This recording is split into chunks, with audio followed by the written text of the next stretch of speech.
ये तो लगभग तय माना जा रहा है कि नीतीश कुमार के बाद बीजेपी अपने किसी विधायक को मुख्यमंत्री बनाना चाहती है। नाम कई चल रहे हैं, लोग सम्राट चौधरी का नाम भी ले रहे हैं, कोई नित्यानंद राय कह देता है, कभी कोई किसी और का नाम आ जाता है। लेकिन क्या इतना आसान हो जाएगा? क्योंकि कार्यकर्ता क्या आवाज लगाते हैं, वो रोते हैं, बिलखते हैं, उनकी आवाज तो नीतीश कुमार नहीं सुन रहे। लेकिन बिना विधायकों के समर्थन के क्या बीजेपी की मंशा पूरी हो पाएगी? आज यही मैं आपको दिखाने जा रहा हूं।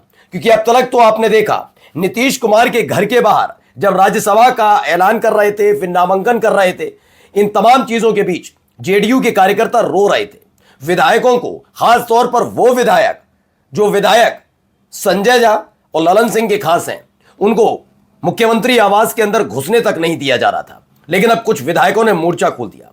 ये कोई छोटे मोटे विधायक नहीं है, बल्कि समता पार्टी से जब जनता दल यूनाइटेड बनी, ये उस वक्त से नीतीश कुमार के साथ खड़े हैं।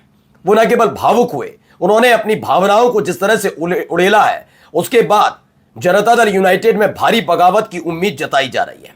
कुल मिलाकर जनता दल यूनाइटेड के 85 विधायक हैं, 89 बीजेपी के हैं, 25 आरजेडी के हैं, 19 विधायक चिराग पासवान की पार्टी के, 5 हिंदुस्तानी आवामी मोर्चा और इसके अलावा 4 विधायक हैं इस समय देखा जाए तो उपेंद्र कुशवाहा की पार्टी के 4-5 विधायक और एआईएमआईएम 5। अब इस आंकड़े के साथ क्या बीजेपी इस बात को लेकर आश्वस्त नजर आ रही है कि जेडीयू के विधायकों के बिना भी सरकार बनाई जा सकती है? यह बात मैं इसलिए कह रहा हूं क्योंकि 1-2 विधायक होते तो बात अलग थी। कुल मिलाकर 60 विधायक, जी हां 60 विधायक नाराज चल रहे हैं और इन्होंने मोर्चा खोल दिया है।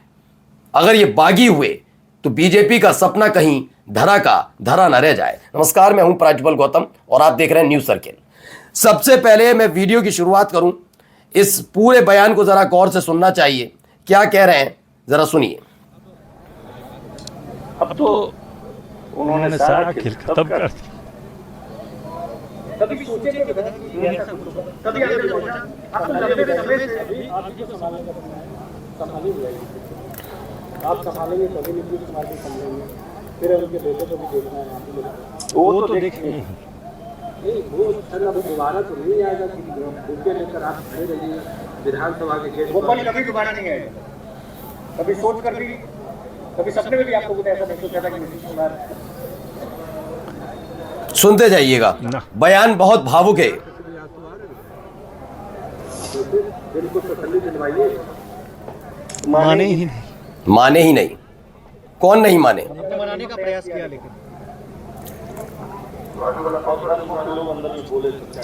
लोग तो ये स्वर से सब होंगे, बीएलए होंगे। हम लोगों की भावना को बहुत ही दृढ़ता के साथ रखा कि जो हम लोगों की भावना थी वही बात उन्होंने। आप बिल्कुल बोलने की बात कर रहे हैं,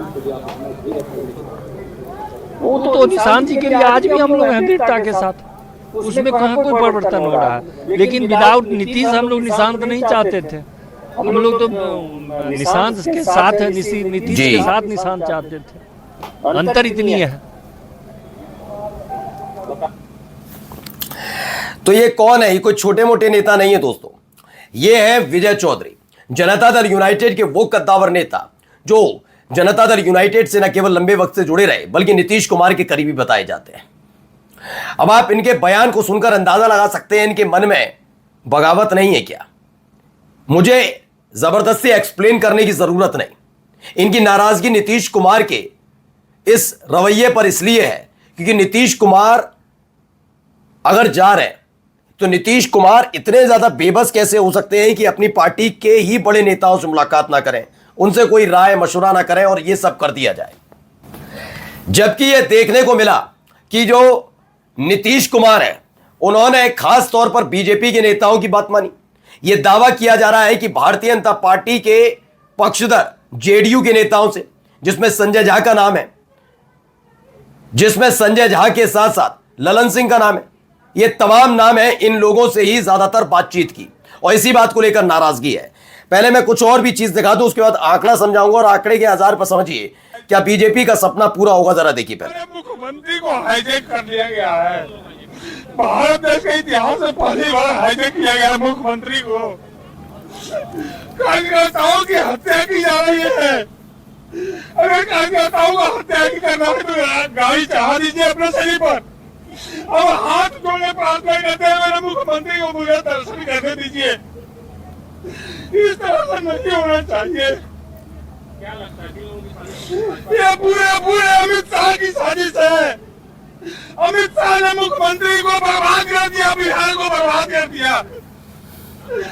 हम लोगों के ऊपर गाड़ी चढ़ा दे, हम प्रशासन से कहते हैं गाड़ी चढ़ा दीजिए।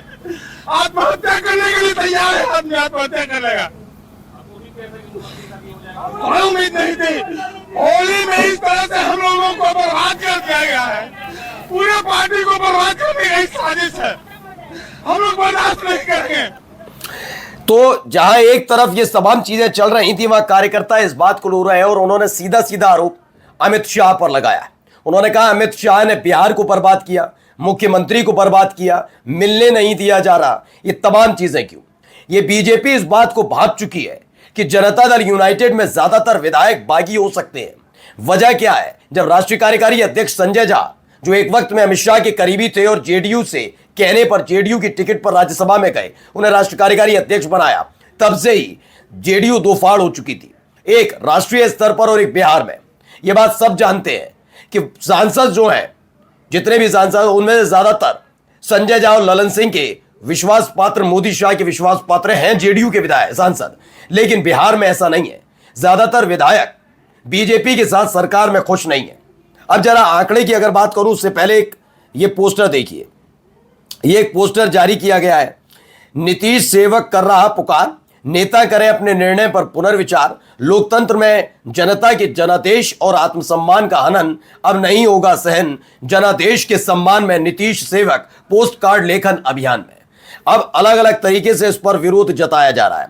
देखिए, अब आंकड़ा आ जाइए लेकर क्या बनता है, क्योंकि माना जा रहा है कि तकरीबन 60 ऐसे विधायक हैं 85 में से जो नाराज चल रहे हैं। फिर भी यह आंकड़ा अगर आरजेडी के साथ, कांग्रेस के साथ साथ अगर इसमें कम्युनिस्ट पार्टी को मिलाया जाए, एआईएमआईएम को मिलाया जाए, तो यह आंकड़ा भी अभी 98 तक पहुंचता है और चाहिए 122। 20 से 25 विधायक अभी भी बीजेपी विश्वास पात्र है, यूं कहा जाए संजय झा के विश्वास पात्र बताए जा रहे हैं। तो आसानी से बीजेपी की सरकार बनना, बीजेपी का मुख्यमंत्री बनना तो तय है। लेकिन यहां खेला एक व्यक्ति कर सकता है, नाम है चिराग पासवान। चिराग पासवान की महत्वाकांक्षाएं किसी से छिपी नहीं है।